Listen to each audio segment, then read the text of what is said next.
Maître Joseph Djokbenou renouvelle son engagement dans l'animation de la vie politique au Bénin. La passation de service qui a acté sa démission de la présidence de la Cour constitutionnelle a eu lieu mercredi 13 juillet 2022 au siège de l'institution à Cotonou. Après avoir accompli des objectifs majeurs au sein de la Cour constitutionnelle, Joseph Djokbenou a choisi de redevenir un citoyen et militant de sa formation politique Union progressiste UP.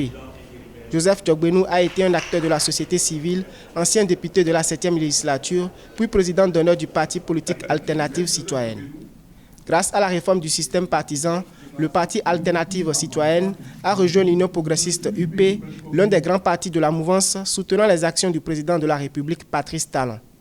Il paraît nécessaire de renoncer au confort institutionnel et de se remettre en chemin en parcourant les monts et vallées, les villages et les villes, les quartiers, les arrondissements, et faire en sorte que nos compatriotes comprennent mieux ce qu'au plan politique, on leur offre et qu'ils participent mieux à la réalisation de cette offre politique.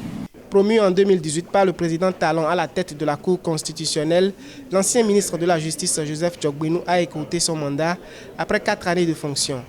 Il avait la charge d'assurer le contrôle de conformité à la Constitution, le contentieux électoral et la régulation du fonctionnement des institutions de l'État.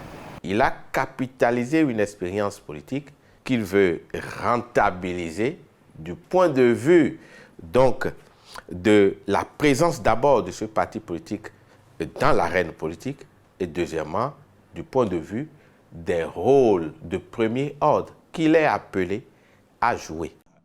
Ancien avocat personnel du chef de l'État Patrice Talon, Maître Joseph Djokbenou a conduit plusieurs réformes administratives et l'adoption par la haute juridiction d'un manuel d'organisation et de procédure. Sous sa présidence, plus de 2000 décisions ont été rendues par la Cour constitutionnelle en 4 années de service. A noter que sa formation politique Union progressiste réorganise ses instances centrales le 16 juillet 2022.